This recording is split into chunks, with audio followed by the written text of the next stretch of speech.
Ladies and gentlemen, this is the Garden Photographic Society program for the month of February. We are happy to have Mr. Joseph Rossbach come here to talk about his recent trip and his images to the Utah Badlands and Death Valley. Yep. So he'll be talking about his images, how he captured them, the locations, how to use apps and maps to plan the best places to shoot, drone using, et cetera, et cetera. So we look forward to the tips and tricks and to seeing the images. Yeah. We'll give him some time to talk about at the end, or the beginning as well, to talk about his trips and let us know, what's going on with him. So Joseph, take it away. Okay, cool. Let me share my screen and I'll bring up Keynote. Can you guys all see that? Yep. Cool. All right. Okay, so let me move this box around. All right, guys. So thanks for having me, first of all. I appreciate it. I'm happy to be here. I'm going to be sharing with you guys images and sort of the techniques that I use, especially in particular with planning on trying to get, unique shots in some of these locations, especially some of the locations in Death Valley, which have been photographed many, many times over and over again. And it's easy to go there and get the same shots that everyone else is getting. So I try to get myself into position to shoot from, new angles or perspectives to try to come up with something a little bit different. And then also I was going to be driving out to California for two reasons. I had two back-to-back workshops, and my kids live in the Los Angeles area. So I was going to visit them while I was in Death Valley, because it's only a couple hours outside of LA. It's about 3.5 hours actually outside of LA. So I thought, okay, I'll just drive because it's going to be such a long trip. I have the two back-to-back workshops, and it's an excuse for me to stop over for 5 or 6 nights in Utah and do some photography in an area that I love to shoot in and that I've shot in many times. But over the course of the winter, I scouted out using satellite imagery on Google Earth and Google Maps and a few other map programs that I use, some areas of interest that I thought would be good for doing drone photography. So I spent 5 nights in Utah. I camped in Utah to be on location really close to where I was shooting, because a lot of the areas that you'll see when I show you the maps, they're kind of in the back country. So they're a little bit off the beaten path. And there's not a lot of lodging out in this section of Utah, except for the town of Hanksville, but there's like one hotel there and no restaurants that are even open during the winter. So it doesn't make a lot of sense to stay in town anyway. So anyway, this is a good overview map of the route out. I live in Virginia, just outside of DC, in Vienna, Virginia, which is Northern Virginia, right on the border with the Potomac and Maryland. So on day 1, I left and I made it all the way to St. Louis. I was about 13 hours of driving. Coincidentally, that's when that big snowstorm came through and blanketed the East Coast. So I left the day before that hit, and I was able to just kind of skirt around the snow that literally dropped about 1 foot to 1.5 foot of snow through the Appalachians, which is what would have had to driven through on the first leg of the trip. So I made it into St. Louis. Day 2, I made it out to Denver, stopped over Denver for the evening. And then the next day, it was about a 6-hour drive from Denver into the Hanksville area.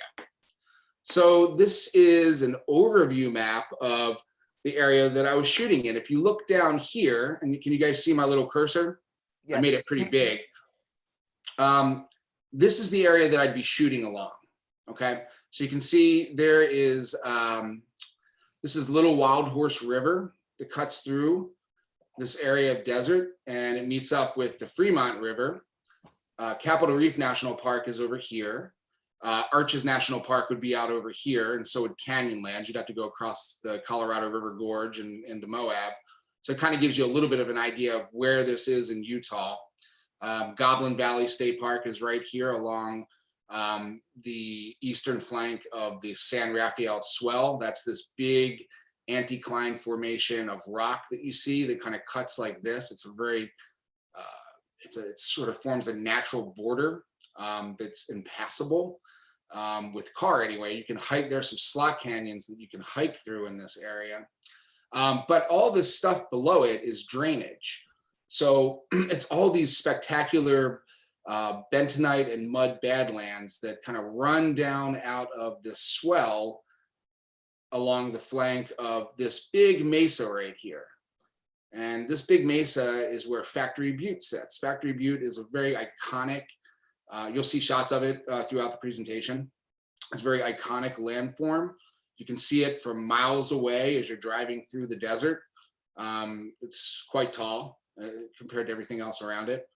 And so anyway, we were going to be camped right up in here. This is a little area right here. You probably can't read it, but it's called Neo Mars. And it's a research station. And that's where they do all the testing for all the NASA rovers that are on Mars and for all kinds of other equipment that they use in the programs to explore Mars. The terrain out here is very Martian-like, so it's very appropriate that they've set up a research station here. Anyway, there's a network of like really rough dirt roads. So you need like a four-wheel drive, high clearance vehicle. I have a truck, I have a Tacoma with high clearance on it, four-wheel drive. So I drove out, so I was able to just use my personal car, my vehicle to be able to drive all these roads. And we were able to camp up along this area of Badlands. Now, if I zoom in, you can see how interesting it looks from above, okay? So this is an aerial view in Google Maps looking straight down, and it shows all these awesome formations, the sort of like brain rock stuff that's out here. And so I use Google Maps to scout a lot of these areas that I'll photograph, and I can see that there are roads, or if there aren't roads. So this is the road that we would use to access this area. I camped right here. So right on the other side of this little rock formation is where I set up my base camp for the 4 nights I was down here. And that allowed me really easy access to either fly my drone right above this or some of the other formations in the area, or to actually hike up along into the hills for doing normal photography with my regular camera. So it was really nice. It was cold. Most nights were down in the low teens. Some nights were down in the single digits. So it's quite cold, but there was no snow, which I was fortunate. Last year when I was out in the area, I was planning on trying to photograph these Badlands, but there was about 6 to 8 inches of snow blanketing everything, and you couldn't see any of them. So you could fly your drone up above to do photography, but all you were looking down on was a blanket of white. So last year that trip didn't work out. So I was happy to be able to get back this year and do some stuff. So I'm going to show you guys some photographs from right around this particular area right here. It's going to be a multitude of images that I've taken with my Nikon system. I shoot with the Z7, and I shoot with a variety of lenses ranging from 14 millimeters out to 500 millimeters. But I did a lot of hiking. It's not very far. You know, it's maybe a quarter mile. You got to climb a little bit to get up into the hills here. This is pretty steep coming up through here onto the top of this mesa. I did some stuff from up top here as well. But most of the photography I did right around here on this little area that they call Purple Mountain. So you can see there's the area that I'm shooting. And so it's got these really, really awesome conical badland formations. They're multicolored. They have red and orange and purple and yellows and grays and blacks and all kinds of different spectrum of color in there. And you can see that the Henry Mountains are also in the distance. So the Henry Mountains are the one major landform that you can see from pretty much anywhere when you're outside of the Hanksville area. So they always make a really nice backdrop to your landscape images. So when I'm in shooting a location like this, I'm kind of hunting out, when I'm doing regular photography, I'm kind of hunting out really, really interesting dynamic foregrounds and midgrounds. And then I'm trying to use the Henry Mountains a lot of times as my background for my photographs. So this is a wide angle lens with a 14 millimeter at sunrise. So the sun's coming up to the left over here. And this is the first morning I got out to shoot. I was really fortunate to have some great light to start off the trip. And while I was shooting this, I had my drone hovering above me. So I'll do that a lot of times when I can. In a lot of areas, you can't fly the drone. Like obviously when I went to Death Valley, I'm in a national park. I can't fly the drone inside of the national park. So drone photography is not even something that I think about when I'm in the national park because it's illegal. But out in this area of Utah, this is all just what is considered BLM, or Bureau of Land Managed Lands. Okay, so it's basically just like vast, wide open wilderness. They'll lease the land sometimes for ranching or mineral rights, or they have they've leased it out to this research station over here for this study that they do on this equipment for the Martian project or whatever. So that's the shot with the drone. And you can see, so that's really just directly above me. It's about 50 feet above where I am, just right above. And while I'm shooting my regular shots, I'm also shooting images with the drone. So it just gives me a different perspective. You can see with the drone that I'm looking down on the landscape a little bit more, and you see more of the formations coming out than you do when you're standing at the bottom. So this is one of these specific locations where aerial photography is to your advantage. You can really get shots that you wouldn't be able to get when you're standing on the ground. I don't know if you guys can notice, but over here, this is that Mars Desert Research Station. So there's a bunch of scientists and engineers and other folks, I guess, that work on this project that live out here year round. And they do all kinds of testing, and they have all these cool modular sites set up that basically look like something out of the movie The Martian. It's really an interesting little place.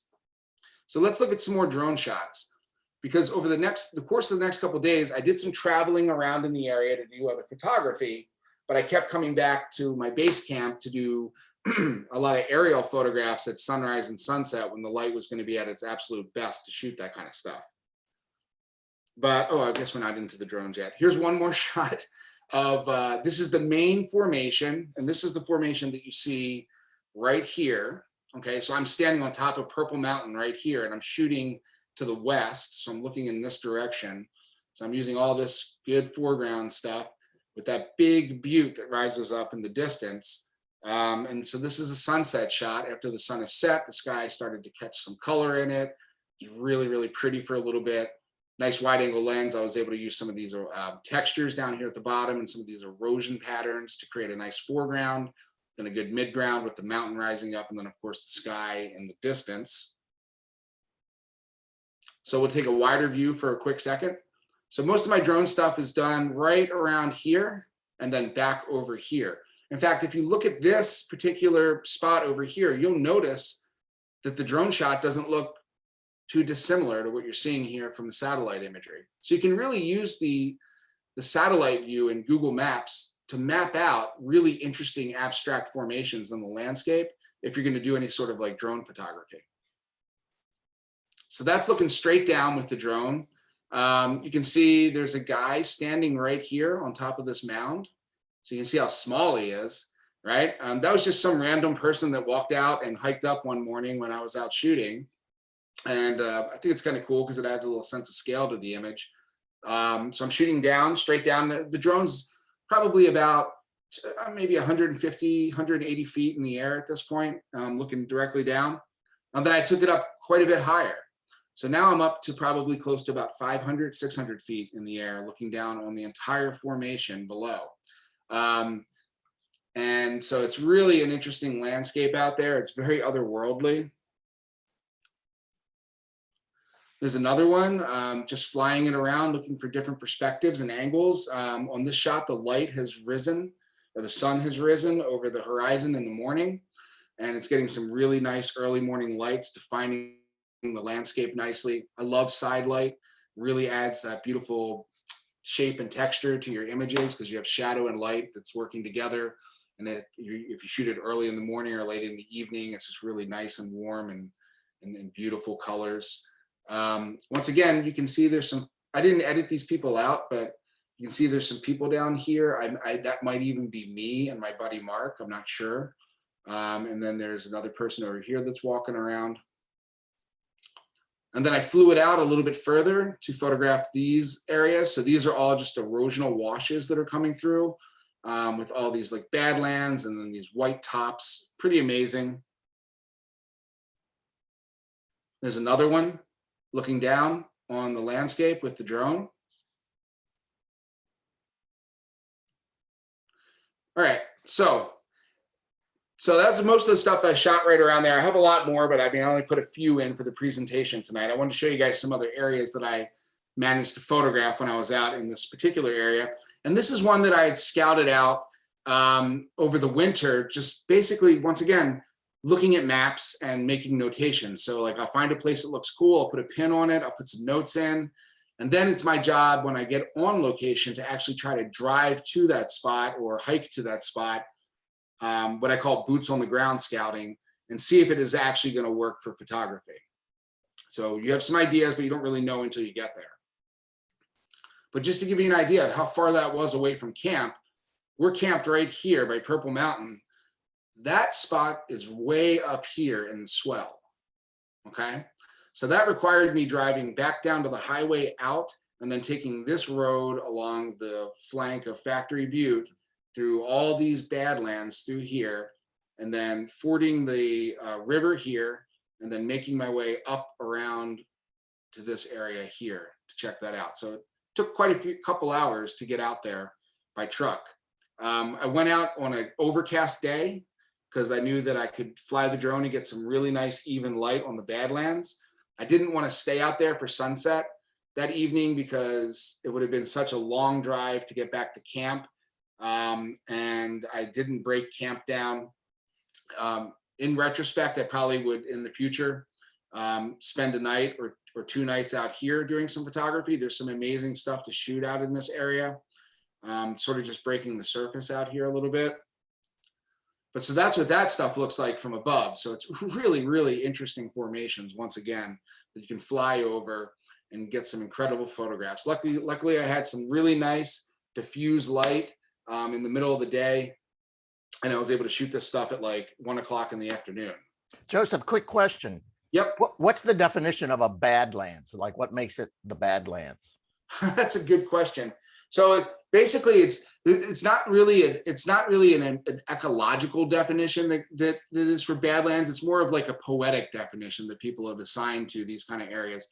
They're areas that literally have like no vegetation. There's no water source. They were always called badlands by the early like pioneers and ranchers and farmers that would come into the areas because they weren't of any use to them because they couldn't raise cattle on them. They couldn't live on them because there's no water nearby. You couldn't plant anything because the minerals in the soil are so, acidic and so bad out there. But basically, it's mostly bentonite or clay that has been eroded away and to create these different, formations. And then all the different colors you're seeing are just different mineral deposits inside of the mudstone that's out there. So Badlands is kind of a general terminology. A lot of Badlands look different. If you went to Badlands National Park, for example, the formations there are very different than the ones out here, but they're given sort of the same name. Does that make sense? Yes. Yeah. Thank you. You're welcome. And these Badland formations are all over southern Utah. They're loaded with, the Colorado Plateau is loaded with this kind of stuff.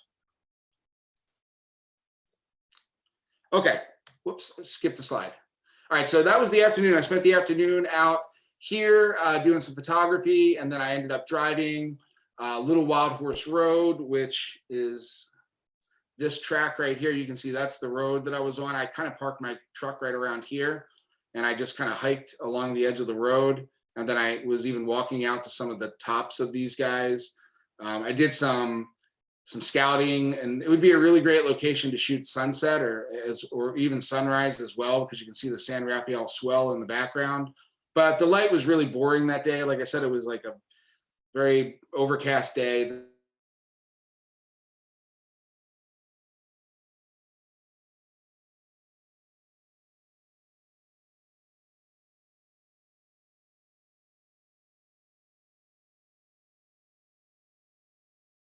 The sky to Goblin Valley State Park, which is just up here. You can't see it. And then from Goblin Valley, you can get back on Interstate 24.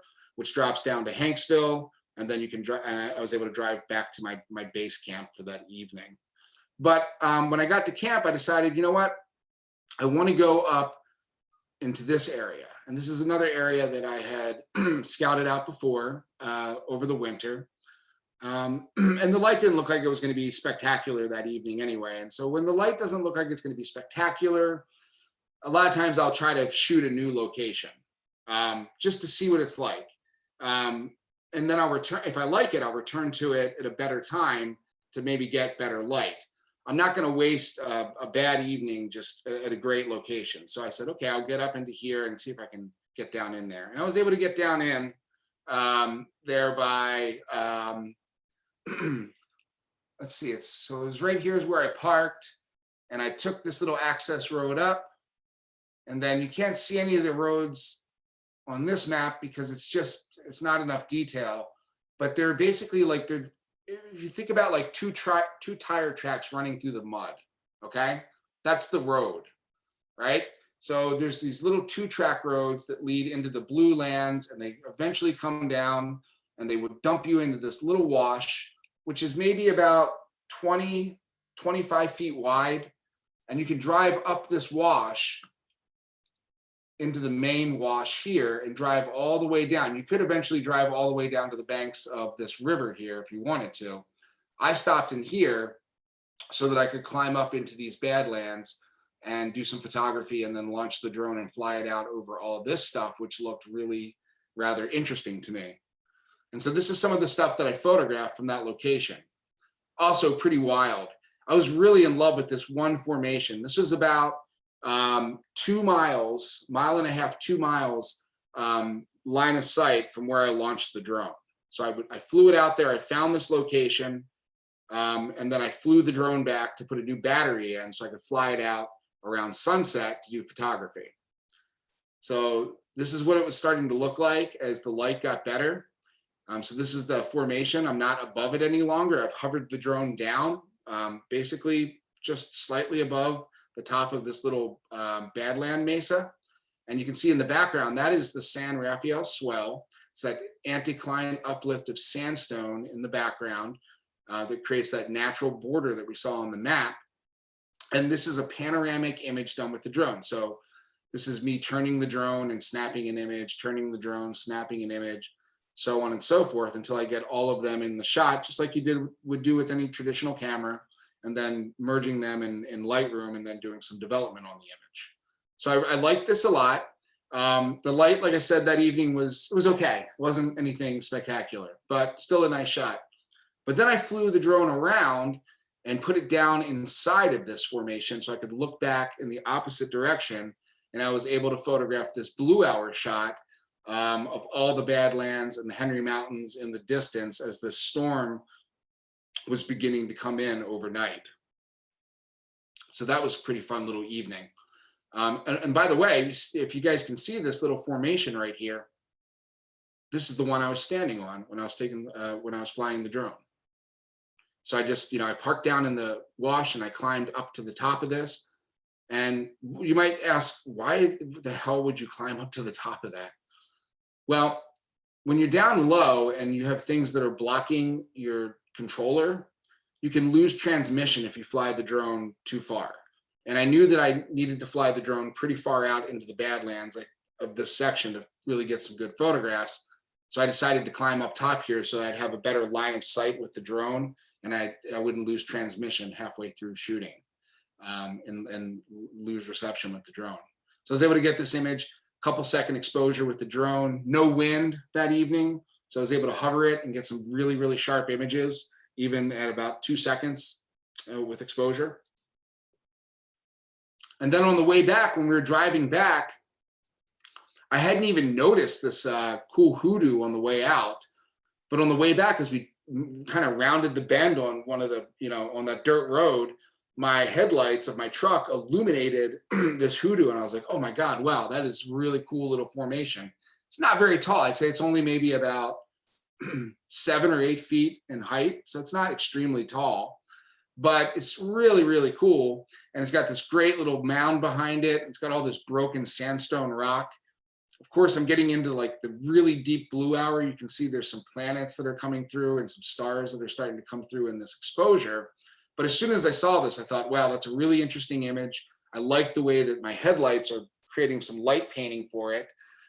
So I just backed the truck up and kind of repositioned the headlights so I could get some nice light on the foreground, and the hoodoo snuck over with my camera on the tripod and was able to compose an image, get it focused. And this is about a 90-second exposure at f11 at ISO 400 to get the light.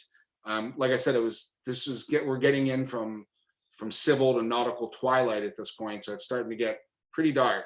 But the camera sees really well in the dark, much better than we do.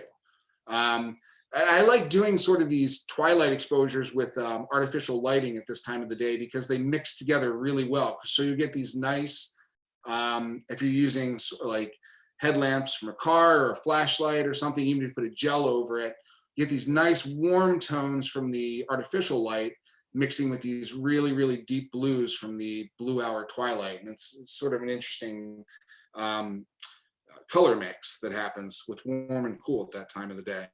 You can do that anywhere. Do that in the city, out in the local park, the prairie, doesn't matter. The desert. All right, so when we had enough fill doing the Badlands down here, I wanted to spend 2 nights up here photographing Factory Butte, all the Badlands around Factory Butte, and then this area out here, which is called the Skyline Overlook. And so we camped out here and we did mostly sunrises from this location because this looks east over the Badlands. And then we did mostly sunsets around Factory Butte because it just seems to get some really interesting light at that time of the day around Factory Butte. So we were able to bounce back and forth. It's only about a 1 mile or 2 mile drive between the two. And so let me show you. So that's where we were camped right here. This is an aerial view with satellite imagery. So you can see that Skyline Rim, this is called Skyline Rim, this whole mesa here, this is the rim of it, and it drops into these wickedly cool blue Badlands. And you can see that's Factory Butte in the distance, and this is South Caneville Mesa. So Capitol Reef is back over here behind South Caneville Mesa. And then parts of the San Rafael Swell are coming in over here to the left.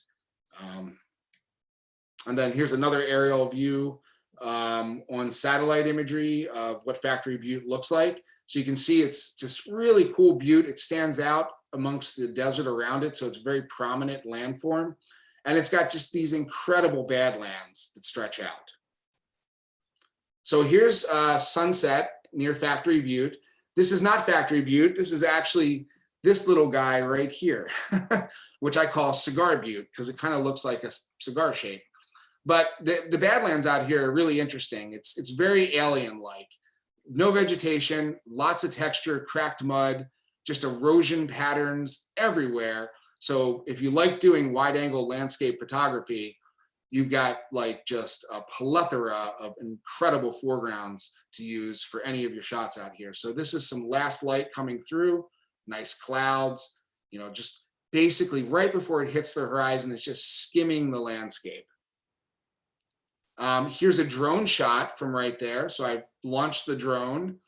And so I shot these at the exact same time. I was doing this shot looking north with my Z7 on the ground on a tripod. At the same time with my drone, I was shooting to the south over the Badlands back towards the Henry Mountains. So it's pretty fun, you know, you get quite a bang for your buck, you know. And so the way the sun's coming across right now, it's really defining the Badlands. The light's starting to get incredibly nice in the background. The mountains are starting to catch some incredible light. And here's some more wide angle images from that evening.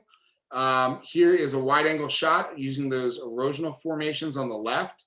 So these create really incredible sweeping leading lines for a foreground. And then of course you have big old Factory Butte. You can see how prominent that formation looks now in the distance. So it stands up above everything else, nice clouds. And then as the light got even better, I wandered back out a little ways, maybe about 20, 30 feet. And I found this incredible line that was caused by the erosion that creates a really nice S-curve that sort of creates this incredible line that leads the eye back to the Henrys in the distance, and just some incredible light that evening that was happening back there as well. This is not from this trip, but I thought I'd throw this in. This is from last year. You can see how much more snow there was on the ground out around Factory Butte, which was really interesting to have the snow. It was good in some respects for some of these shots. In other respects, like when I would try to do some of the aerial abstracts, they were all covered in snow. You can see the color of the formation. So this is the next morning. So at twilight, I drove down from our camp about 2 miles to where I could get a good view of the side of the flanks of Factory Butte coming down. This is with a 500 millimeter lens at twilight to create this image. And so it's really nice. Just it's an image all about texture and pattern and shape, sort of an abstract landscape during the blue hour. So I shot that at twilight, and then I drove back out to the campsite that we had right on the rim to start shooting this kind of stuff. And so these are from a couple mornings. They're not consecutive, but this is out from Skyline Rim. You can see the way Skyline Rim drops off. Factory Butte's in the background. So this is obviously a sunset shot that I did up there the following evening. This is that same evening at sunset, after the sun has dipped below the horizon, just getting some incredible light using these really nice sandstone formations and the canyon dropping off in the distance. And then we get into the next morning. So this is what Skyline Rim looks like in the morning. You're looking down across all the bad blue lands. You have the Henrys in the background, and so you just get some incredible light because it's all east facing up there. This is a telephoto shot looking down into the blue lands from above on top of the rim, just picking out the patterns and the shapes and the landscape below with a long lens. All right, so that was my time in southern Utah, and now I needed to get over to Death Valley because I had a workshop that was starting in a couple days. So I left Hanksville and was quite tired at that point. 5 or 6 nights of camping in the cold. Was ready for a hotel room and a hot shower and a warm meal. So I drove down to Mesquite, which is just past St. George, Utah, as you get into Nevada. Didn't do any photography there, just spent the night, got to bed early, got up the next morning, was in Death Valley the next day. So over the next 14 days in Death Valley, besides 2 days down in Santa Clarita to visit my kids, I photographed mostly these areas. So we'll go over each one of these areas one by one. I did quite a bit of photography in the Mesquite Sand Dunes. That's a favorite place of mine to shoot in Death Valley. Cotton Ball Basin, Zabriskie Point, Badwater. So many of you have probably heard of Badwater. It's the lowest point in the United States at like 285 feet below sea level. Literally directly behind Badwater is the tallest point in Death Valley, and that's Telescope Peak at over 11,000 feet. So, you can stand below sea level and look at one of the highest points in the desert right behind you. The mud cracks, which don't have a name. It's just an area that I've found that have these incredible dance hall of mud cracks out on the desert floor. Augerberry Point, which is a great place to shoot big overlooks in Death Valley. And then over in the Alabama hills. So this is just about an hour and a half west from Death Valley to get into what's called the Owens Valley, which is at the foot of the Sierra Nevada mountains. Sierra Nevada mountains are the same mountain range that makes up like Tahoe and Yosemite, Mount Whitney, the John Muir Trail, Kings Canyon, all that stuff. And then we also photographed Moffett Creek, which is an amazing area for doing cottonwood photography, and then did some stuff along the Owens River in Big Pine Bishop area. So we'll jump into each one of these one by one. So we'll start with the Mesquite Flat Sand Dunes. They're the best. There's several fields of sand dunes in Death Valley National Park. You have the Eureka Dunes. They're very remote. They're also the tallest sand dunes in the park. Then you have Mesquite Flat Sand Dunes. They're the most accessible. And they're also the smallest, but also the largest field of dunes. So they expand much, much further than the other ones do.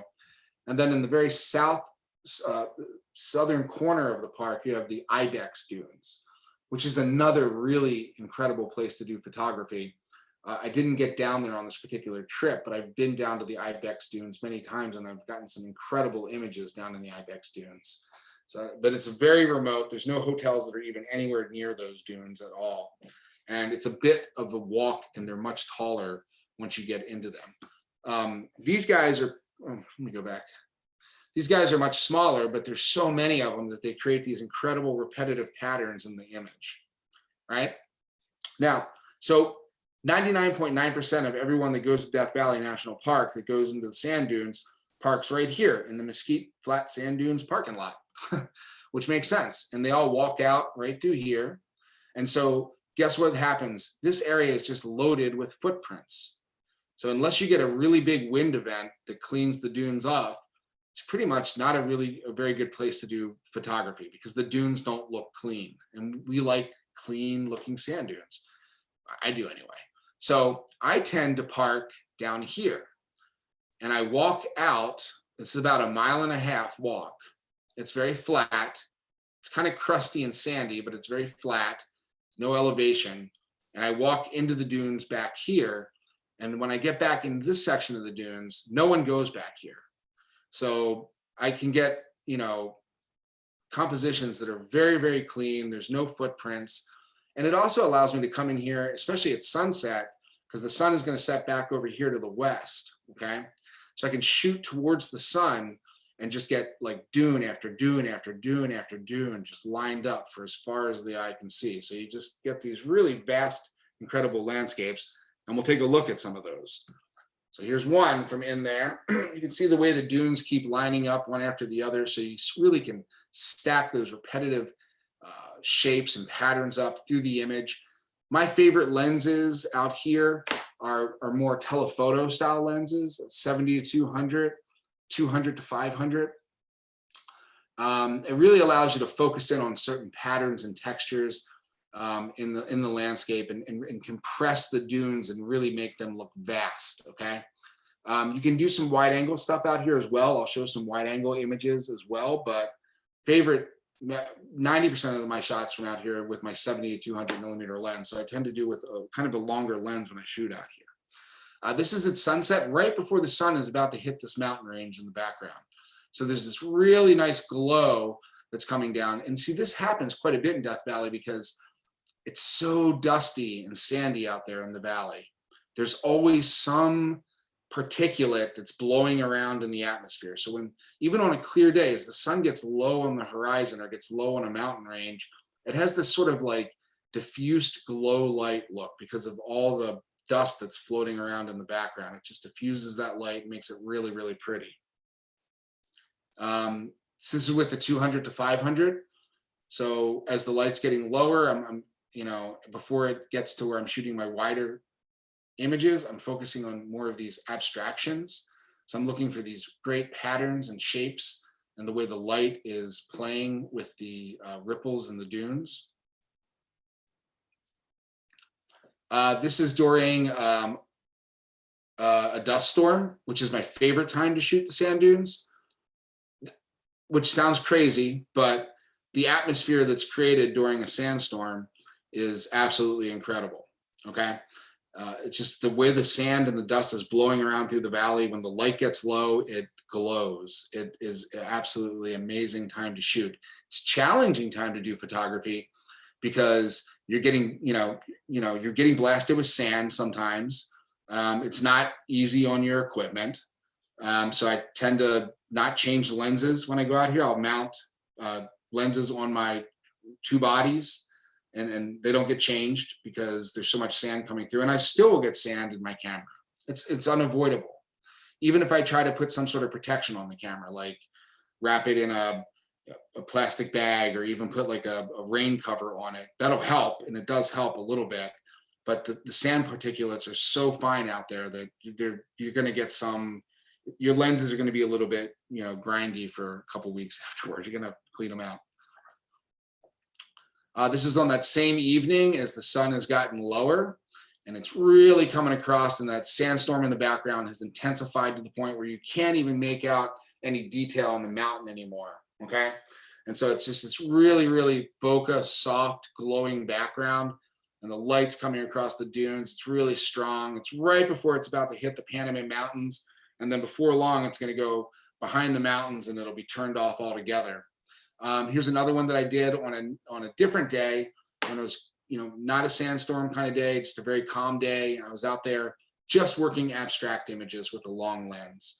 And I love to do that. I can just get up high on the top of one of the sand dunes, and with a 200 to 500, I can focus in on so many different dune patterns throughout the field with that long lens and make all of these really nice images with the long lens of these abstracts. Here's some wide angle stuff. So one of the evenings I had some incredible clouds and light coming through. So when I have nice big clouds like this, I'm thinking, okay, time to take the big lens off and put the wide angle lens on. And so I'll come up and try to get it down low on top of one of the dunes. So there's all these really cool ripples. I like to be right on the top of a dune. So you have the slip side of the dune, and it creates some really nice lines. Of course, you have the repetitive patterns because of the light that's coming across, and it works out really, really well. Are you shooting handheld there or on a tripod? Tripod. On the dune. How does that work out? Yeah, it's easy. They're very firm. Oh, okay. They're quite firm, actually. You just kind of, it's like kind of shooting on a beach, right? You just kind of push the legs in a little bit and you're good to go. Okay. Yeah. So it's quite easy to use the tripod. Every one of these shots has been on a tripod, even with the long lens stuff.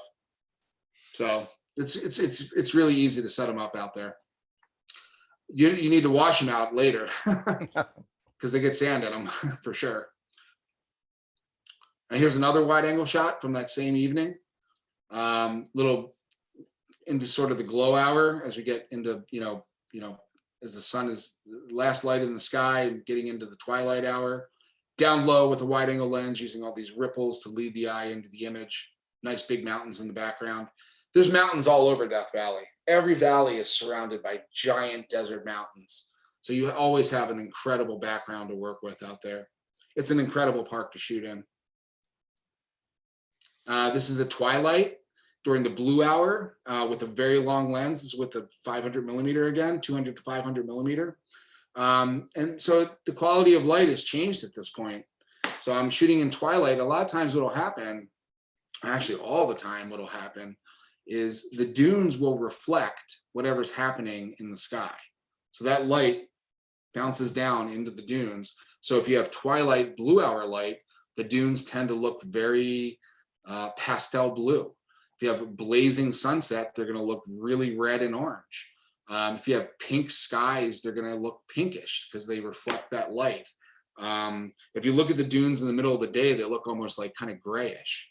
So it's kind of, think of like a gray card, for example, right? So whatever color is happening in the sky, it reflects down in the dunes. And so I like doing these sort of like after sunset shots in the dune field because it just creates this really soft look to the image. And the color is so different. This is another evening, another sandstorm. They're very common at that time of the year. You have the Santa Ana winds in California that sweep up in November and last through midwinter. So you can get some heavy winds that come through the valley. Death Valley tends to go one of two ways. It's either completely calm and there's no wind at all, or it's blowing hard. It's one of two, it seems. That's been my experience. And I've shot there about 30 trips so far over the years. So in the winter, you can get, if you're out there long enough, you may get a couple days where you get some big wind events and you can get into the dunes and see, once again, you can see there's like, if I were able to zoom in, I can't because I sized this for Keynote, but there's like all kinds of sand blowing off of all of the dune, all the tips of the dunes. So it's creating this incredible atmosphere. It almost looks very painterly at this point because the sand's blowing around, right? But you still have some really sharp edges on the backside of the dunes where you have the ripples. Here's that same evening. You can really see it in this shot. So I've gotten down lower. You can see the sand is blowing everywhere in this image. And this is only maybe about I think 1/60th or 1/30th of a second. It's not a very long exposure at all. But the wind is so intense, it's blowing sand everywhere. But it just creates this otherworldly landscape when it does that. All right, so we'll get out of the dunes and we'll go down to Cotton Ball Basin. Cotton Ball Basin is one of these areas that is really pretty incredible place to photograph, but it's difficult. It's not mapped. You're not going to see anything on any literature from the park about it. There's no parking lots for it. You just got to kind of know where to park, and then you got to look around each year. So it's a salt flat, just like Badwater, and it lies between. So here's Stovepipe Wells. Here's where the Mesquite Sand Dunes are, and here is Furnace Creek. So Furnace Creek is where all the restaurants and the lodging, and there's actually a golf course here, and which is kind of ridiculous for being in Death Valley. But anyway, Cotton Ball Basin is this huge basin right here. It's a super flat, below sea level basin, and you can park anywhere along Route 190, and you can walk out to it. It's about a half-a-mile walk from the road over rocks until you get to the flat part of the basin where all the salt is. And then you just need to keep walking out on the basin and looking around, and you'll find some really cool patterns out there. So here's a closer view. I tend to park somewhere between here, and so you see these two big mounds, somewhere between here and here each year, and I'll walk out and I'll just walk through the basin trying to find the best patterns that are out there. There's also water channels out on the basin as well. You'll see an image of that in a little bit, so you can get some water shots out on this part of the basin, which is really interesting. But when you get some really cool formations out there, it looks like this. So you have all these cool circular formations that will form out there, and some of them will be filled with salt, some not with salt. If you get a little bit of rain, they fill up with water, and so you can get this awesome reflective light happening in the potholes. This is a sunrise shoot on the basin. This gives you a really good idea of how defined the patterns are out there, okay? And so here's the deal though. They change year to year, depending on the way the rains are, where the water is on the basin, and the evaporation rates. So for example, this shot probably won't be there next year. It might be, but I've marked other areas on the basin. I've walked out there from year to year, and some years the formations are there and sometimes they're not. You have to just walk around and find them. So anyway, you get these really interesting rims with these, this is all salt. Everything that you see is white is just salt, okay? So when it gets wet and it evaporates, the salt rises to the surface, and boom, you get these really cool, this is the same effect that will happen when we look at images at Badwater Basin, which is very white all over. Here's another one. This is at sunrise, looking away from the sun, but the light was going off in the west as the sun was coming up. I love the way the shapes of the clouds mimic all the shapes in the foreground. So I was able to tie the image together with a lot of symmetry. Get down low-ish, not all the way down, but like 2-3 feet off the ground to really emphasize all the formations against the light. Getting low really works well when you have these interesting foregrounds. Here's another one. And so there's some light coming across, hitting the Panamint Mountains in the background, big sweeping clouds, and just really interesting salt formations everywhere. It's a very alien location. And then here's what the water channels look like.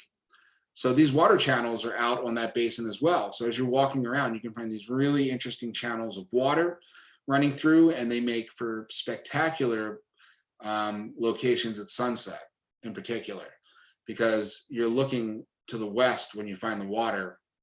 And so if you can get some nice light at sunset or just after sunset, all that light will reflect down in these cool channels of water that run out into the distance.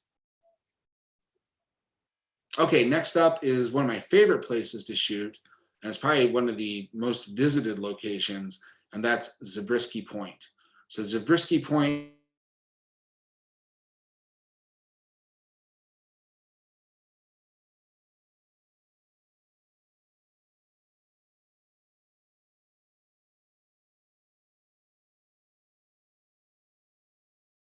parking lot there because Ansel Adams was there. But anyway, Zabriskie Point looks down this canyon. This is called Golden Canyon. It's just this huge canyon of multicolored badlands. And in the distance will be the Panamint Mountains. You'll see that in a little bit. And then if you guys take note here, there's this ridge line that runs right up through here. You can hike up along this ridge line. It's actually not that difficult of a hike to do. And it allows you to get some really incredible views down into the Badlands that you can't get from the paved parking lot. So you can only look in a couple directions at a certain elevation from Zabriskie Point parking lot. But if you put in a little extra effort and you hike up to the top of this ridge, you can get all kinds of views. And I'll show you guys some of those. So this is another view of Zabriskie Point. This is where you'll be standing if you just take the pavement up, shooting out across the Badlands.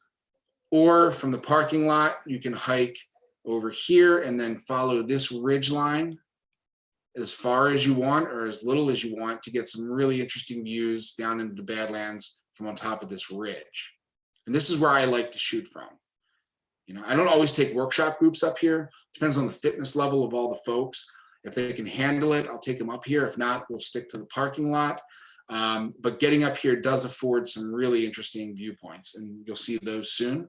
This is from the main parking lot area. So you can see it's this really, really sherbet colored sort of sandstone, mudstone, and then the yellows. And then you have like some of these really cool tall beacons. This is called Manly Beacon.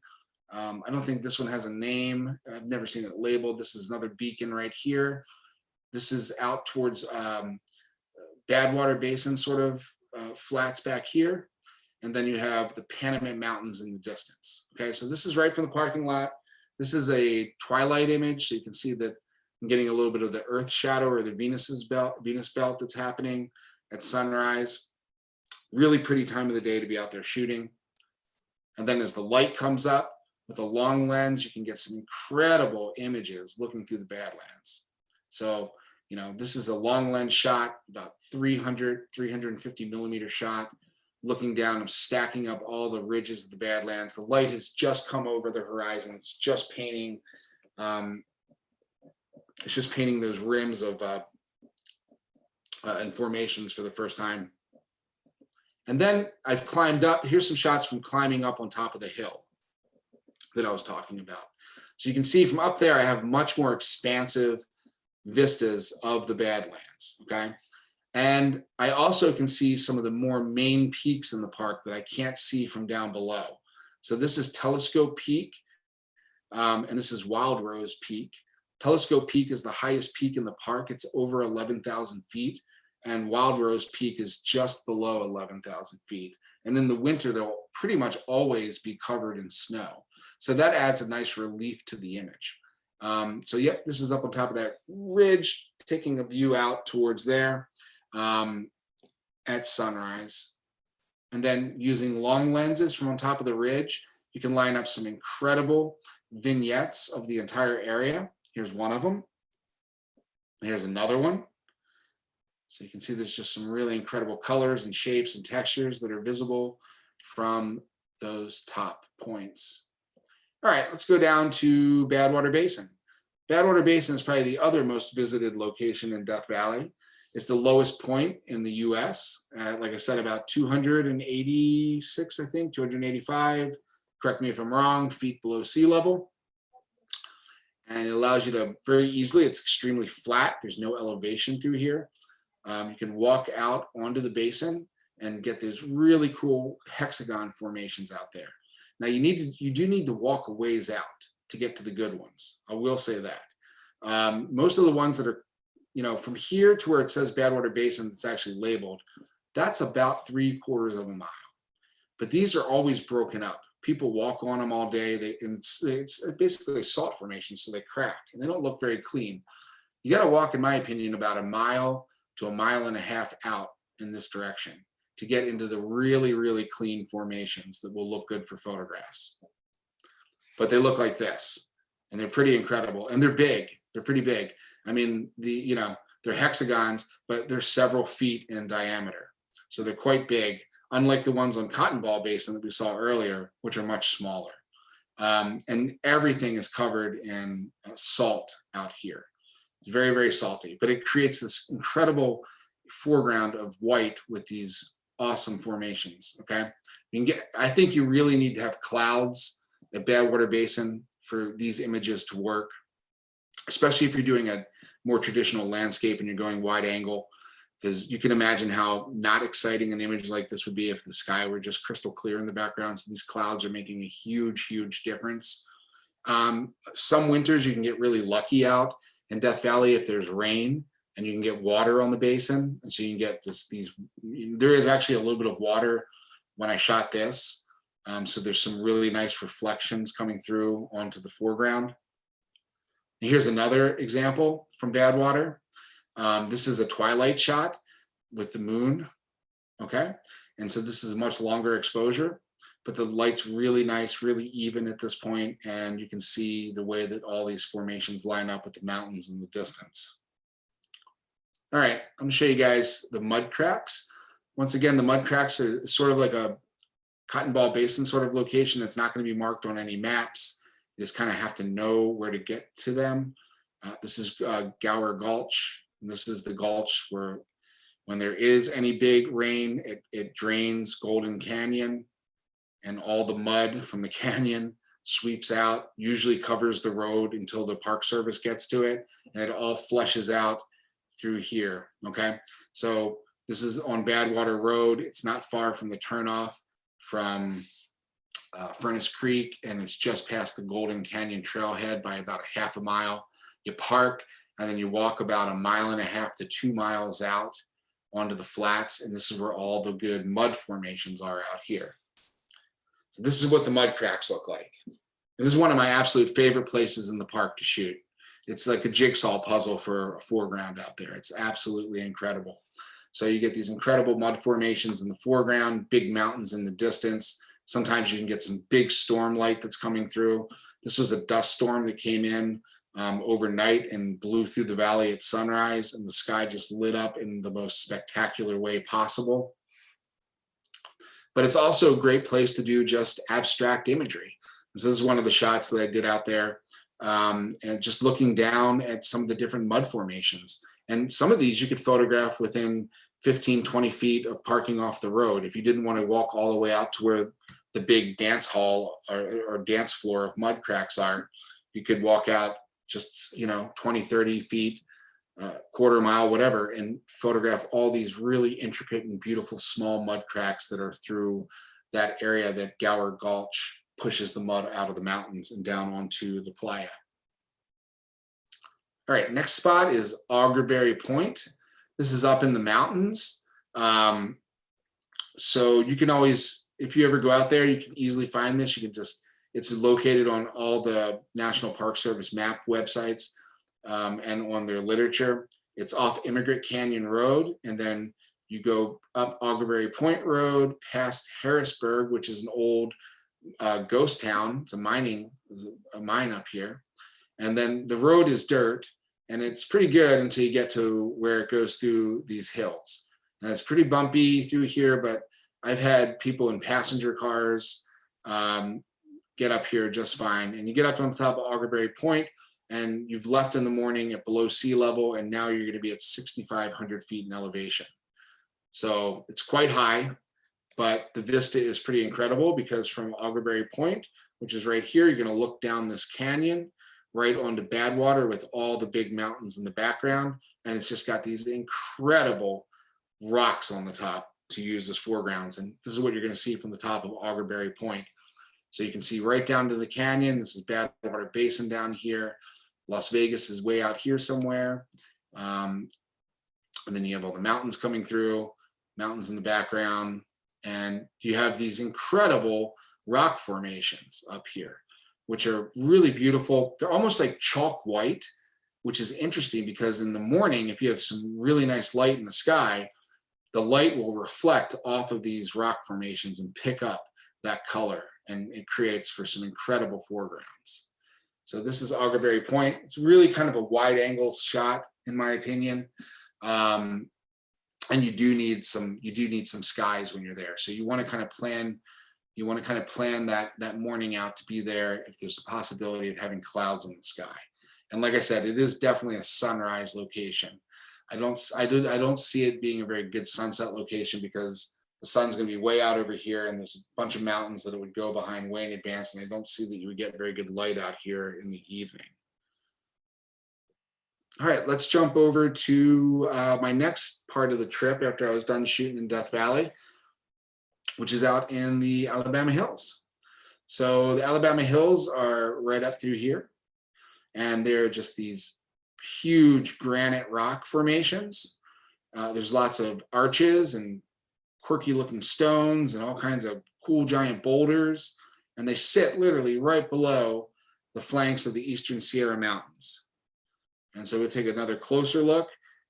This is the main road that runs through. It's a dirt road, but any kind of car could drive this. It's a little dusty, but it's no big deal. It's called Movie Flat Road. The reason it's called Movie Flat Road is because you have literally seen this location, whether you know it or not, hundreds of times in commercials, movies. It's a favorite place to do a lot of filming because it's so otherworldly. Anyway, so there's some great arches. There's Mobius Arch, Heart Arch, Cyclops Arch, and Butte Arch. These are my favorite ones to shoot. There's many, many more that aren't even listed. But here's the great thing. You can literally, I call this the roadkill capital of California. You can park literally anywhere you want on this road and get incredible photographs, incredible photographs. You don't have to hike. You don't have to climb into the rocks. You can literally just set up your tripod anywhere and you'll see amazing landscapes. Okay, so this is what you're looking at. So these are all the rock formations, and these are the big Sierras in the background, and it looks like this. Okay, this is right off the side of the road. This is Lone Pine Peak, and then you can see all the incredible granite rock formations. This is an early morning twilight shot. This location is definitely better at sunrise than at sunset, because at sunset, like, you know, the sun is way back below the Sierras. Unless you have underlighting in the clouds, you're not going to have any light out on the landscape. In fact, this goes into shade at least an hour before sunset every day, because the height of the mountains, the vertical relief is so big from where you are in the valley. So this is what it looks like. So you have all these incredible rock formations, big mountains in the background. You can zoom in and do tight telephoto shots from down there. So this is Mount Whitney. This is the tallest point in the lower 48. And this is made with a 400mm lens to photograph the ramparts and the summit. And that's from the same exact location that I'm standing here, different morning. Whitney is actually right over here. You can't see her. She's under the clouds. But the next day she was out. You can get in with a wide angle lens, and just, this is about a 30-40 foot walk from the road to just get to where these rock formations are, the granite. They make for incredible foregrounds with a wide angle lens, incredible mountains in the background. Once again, sunrise shoot. So you get some great light coming through. There's another shot of Whitney. So this is about a week later on this trip. Big snowstorm hit the Sierra. So there's a lot of fresh snow up in the mountains. This is a clearing storm, but at sunrise to the east, you get this incredible alpenglow, which can happen 15-20 minutes before actual sunrise, and it lights the mountain up because it's so tall, and it's so much taller than anything around it. Because to your east is just the desert, you know, the Mojave Desert is to your east, and it's just flat for the most part, except for where the mountains come through. So this thing is standing up above everything else. It's going to get light very early in the morning. There's, like I said, incredible arches to photograph out there. This is Mobius Arch at sunrise with a storm and a rainbow coming through. This is Lone Pine Peak. So this is the same peak that you're seeing right here, and you're seeing right here, just framed in between Mobius Arch. If you do Mobius Arch, get there a lot earlier than you think you want to be. It's become a more popular location in this area. And it's got a limited deck to shoot from. So you can maybe comfortably get 3 or 4 photographers at Mobius Arch where you can use the framing of the arch to hit the mountains in the background. Otherwise, you're too far to the left and then you can't see it in the shot, but the rock that you're standing on drops off very quickly on the right. So you can't go any further to the right to frame it. So if you're going to do Mobius, if you're out there, do try to get there in the dark a little bit earlier and just get set up and wait for it. Here's another shot of Mobius backing up. And this time I've moved over to the left and you can see Lone Pine Peak is over here now, but we have Mount Whitney that's framed into the arch. This is a twilight shot during the alpenglow. So long exposure, clouds are moving, a little bit of light hitting the peaks in the background. And now we'll move over to Butte Arch. Butte Arch is my second favorite arch to photograph and might even be my first favorite. It's a toss-up between Mobius and Butte Arch. They're both excellent. Butte Arch isn't as popular, so you don't ever have to deal with big crowds over at Butte Arch, but it's a pretty awesome little arch to shoot. It's got an interesting shape to it. It's got great foregrounds. You can get great skies at sunrise or sunset at Butte Arch. This is the sunrise shot. You can see the lights coming from the east. It's lighting up the clouds. It's bouncing down and hitting all these foreground rocks.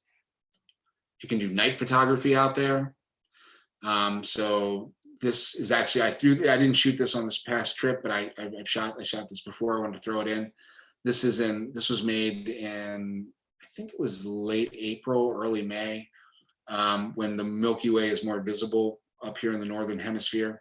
And so that's Butte Arch from the same angle. And I've used a light on the other side of it to illuminate the inside of the keyhole of the arch, place it against the Milky Way. This is Cyclops Arch, which is a really, really cool little arch. This is one that I did on this past trip. You can get in behind Cyclops Arch. I like to do a lot of twilight shots out here, so long exposure stuff during the deep blue hour. And then I used a portable flashlight with a red gel to just do some light painting on the rock surface to give it some illumination. All right, so this would be our, let's see. Oh, Moffett Creek, yep. This is one of my favorite places to shoot in all of the Eastern Sierra, is this little bit of vegetation in the middle of the desert right here. So you can see here's Mobius Arch and there's Movie Road in the Alabama Hills. If one were to just follow this road and continue on it, there's the turnoff for Butte Arch and Cyclops. And just continue coming down here, you'll eventually run into this little area where Hogback Creek runs through and Moffett Creek, and there's all this vegetation all of a sudden. So you can see it from above. I typically park right around here. This is right after the junction, right as you get into where you start seeing the cottonwoods. I'll park right around here. There's a car right here in this aerial shot. And this is a hill that comes up here. I like to actually climb up on this hill a little bit to get a slight bit of elevation above the road to shoot down on all these formations. And so this is what it looks like. It's pretty incredible. This is right off the side of the road at sunrise. So you have all these incredible layers of vegetation. You have rabbit brush, willows, sage, cottonwoods, and then of course the big Sierras in the background. And in the winter, it's very colorful there. It's actually more colorful here in from December through April than it is any other time of the year. In the summer, it gets so hot out in the valley, most of the vegetation just turns brown and it just does not look very interesting at all. But in the winter, it's multicolored. So this is a great location in the morning, especially if you have some big light and some clouds or a storm happening in the mountains behind you, to do sort of more moderate wide angle stuff. Not super wide. This is more like 24, 35 millimeter lens. It's not 14 millimeter or anything like that, ultra wide. But then you can do stuff like this. When you climb up on the hill with a long lens, you can photograph all the color and the texture that you find down in the cottonwoods. This is in mid-December. So there's in early to mid-December, there's still fall color out there in the leaves. As you get into the time of the year that I was out there, it looks more like this. It's a little more barren, but there's still an incredible amount of color to be had inside of the trees. And it's a little more bare, but it's really interesting in and of itself to shoot. So this is just long lens stacking up all these different layers of color and texture throughout that area of cottonwoods. And then my final shoot that I did was I did two evenings up around Big Pine and Bishop, photographing the Owens River. So the Owens River, you can see just snakes through the valley. So it has all these great horseshoe shapes in the river. You can actually do some nice drone photography out here if you want to fly it up and look down at the river, the way it courses through the valley. It's rather interesting, but it creates really great foregrounds for landscape shots. And so you can see a little bit better how windy it is. It's quite windy. And it's got all these little access roads that are dirt roads that you can drive and park along, and it's a quick, easy walk to the banks of the river and pick out different spots to shoot from. This is one of my favorite spots right here. So let me just jump back. So this is the town of Big Pine, and there's a road here called Route 168. This goes up to where the ancient bristlecone pine forests are. But if you take this and after you cross the Owens, just get past the Owens a little bit, maybe quarter mile, half a mile, you can turn on this dirt road and go in either direction, but I like to turn off and go to the south and park right here. And it's got this great bend in the river. That's what it looks like. So you have all this willow and some cottonwoods mixed in, and it's really colorful at this time of the year. They tend to be sort of like orangish red in the winter, and you get some great bends in the river. And of course you have the big Sierra Mountains in the background. This is a pre-sunrise shot with the earth shadow glow happening. And then this is a different part of the river on a different day, a little later in the morning. And you can see that it looks a little bit different. So the light's not as like golden, but it's still very warm in the morning. Snow-capped peaks, and then great foregrounds. And then of course, just the shape of the river running through really adds an incredible foreground interest to the shot. Okay, that's it. Just give you guys a quick little thing. If you get a chance, please visit josephrossbach.com. Really proud of the website. Just designed it last year with Jack Bauer. It's got hundreds and hundreds of images to look through with a few different portfolios. So you can spend some time checking out some cool stuff. And then if you guys get a chance to check out some of my instructional stuff, I do location workshops. I do private workshops. I do online stuff is private, even like with critiques and post-processing, and I have video tutorials for sale and all kinds of good stuff. So if you guys do get a chance to take a look at the website, I really would appreciate it. And with that, I'll stop the share and I can take any questions that folks might have. Do you have, are you leading a group there coming up? In December. In December 2022? Yeah, this coming December 2nd through the 8th. And then I'll have another one out there in 2023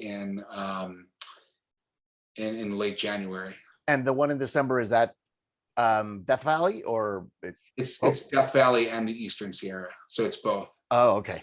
Yeah, so we do let's see, it's like 5 days in Death Valley and 3 days in the Eastern Sierra. So the Eastern Sierra is where the Alabama Hills and all that jazz is. When the December is really nice because there'll still be fall color in the cottonwoods over there at that time of the year. And it's the temperatures are really nice in Death Valley, like mid 70s during the day. It's like a nice summer afternoon. It's really great. So January is a little colder in the Eastern Sierra in Owens. It's still nice in Death Valley, but temperatures for the January workshop when we're over in the Alabama Hills and whatnot of the Owens Valley, Eastern Sierra, it can get quite cold overnight at that time of the year. Like what, teens? Yeah, the upper teens, low 20s. Yeah. There was one question in the chat for the mud cracks region. How far above the ground is the camera, and how long a shutter speed? That's a good question. So for some of the shots I've done for the two wide angle shots that you saw in the presentation, the camera was pretty low to the ground. I'd say 6 to 8 inches off the surface of the mud tiles, so quite low. So those images were, I used a technique called focus stacking to get everything sharp from near to far. I wouldn't be able to get it with just stopping down to a traditional small aperture because of being just so close to the foreground. So I'd shoot it like f8 and focus stack like 3 or 4 images together to put them into a single image, but they were pretty low. The mud cracks out there, they definitely look better when you get low to them. They look bigger, they're more exaggerated with the wide angle lens, so pretty low. You have like one of the Vanguard tripods that can switch, So I'll point show you, I down. got it right here. No, I just, I use Photo Pro tripods, and it doesn't have a center column. Oh, okay. So I can telescope the legs out, and I can go as as flat as I want it to be. Right. So yeah, I just don't use a center column, and this thing still, it has like 3 telescoping legs, so it'll still stand up to about 7.5, 8 feet tall without a center column. And then without that center column, I can just pull the legs out, and I can literally go as low to the ground as I want to. Yeah, So another way would be the platypod. I don't know if you've ever. I haven't. I don't know that now. Yeah, they're like, you can get the platypod max. It's about this big. You put a little mini tripod ball. It actually comes with a mini tripod ball, but you can get a better one. I got a better one than the one that you get with it. And then you can be like the camera's like that's this cool. far off the ground. Yeah. That's pretty sweet. Yeah. It's probably a lot lighter than that thing too. And it's a lot lighter than a big tripod. Yeah. Yeah. So it's kind of a beast. I see someone asked, do I use any filters? I do use filters. Yeah. I use, I specifically use the Nisi filters. And I use a variety of filters. I circular polarizer quite a lot, and then graduated neutral density filters quite a bit as well for balancing exposure in the field. Sometimes neutral density filter is solid neutral density if I'm trying to go for a very long exposure for some sort of creative effect, rushing water, moving clouds, something like that. But I do use the Nisi system. I quite like it. Are those the square filters? Yeah. Well, yeah, it's the square filter system. It also has like an adapter. So it's an adapter system, and the polarizers are circular. They screw in, and then you can put square filters in front of it. So you can put rectangular graduated neutral densities or straight up square solid neutral densities for lengthening the exposure. So, Joseph, in one of your pictures, you said that you were using a reverse graduated filter. yes. What does that mean? Reverse. So basically, the reverse graduated filter, instead of it getting dark at the top of the filter and getting a little lighter towards the transition, it's completely clear at the top, and it gradually gets dark in the middle, and then gradually gets light again. So it's for when you have like areas, when the light is really concentrated towards the horizon. Right. So it just balances that a little bit better without darkening or vignetting the top of the edge of the frame if you're going really wide. Very good. Thank you. Somebody wants to know the name of that tripod again that you're. Yep, it's Photo Pro. I'll type it into the chat box too, because it's spelled FOTO. So they're called Photo Pro tripods. They're really nice. I've been using them for, I guess, about 3 or 4 years now, about 3.5 years, and I love it. I mean, I beat the heck out of my equipment too. And I've used this thing in every condition, from seas, shooting in the water on the seascapes, sand dunes, woodlands, and it's never let me down. It doesn't jam up, and it's really nice. They're kind of expensive. They're expensive like you would expect, like Gitzo or Really Right Stuff to be, but they're really, really made well. And they have different size. Yeah, someone said the light one. Yeah, so they have different sizes of tripods. From this one that I showed you guys, it's quite heavy. It's my beast one, but I have a couple other models that I'll use that are much smaller. They're all carbon fiber, much smaller, much lighter. If I'm doing longer hikes or I need to reduce my weight for some reason. So they have a variety of models available in different sizes. Anybody else? I have a question. I don't know how many people will be interested, but most of this is like BLM land, right? That you're on when you're A lot of it is. camping. Are there some national parks there at all? In any of? Yeah. So the location out in Utah is just outside of Capitol Reef National Park, like very close to Capitol Reef, within 15 miles of the entrance, 20 miles to the entrance of Capitol Reef National Park. You know, most of the West, especially in the deserts of the West, it's mostly 95% of it is BLM land. Okay. So that's just the vast majority of it is you're going to be on BLM land, which is nice in a way because there's more like off-road driving, so you can get into some more remote areas. You can fly a drone if you want to, but there's also some disadvantages to that as well. There's not much infrastructure.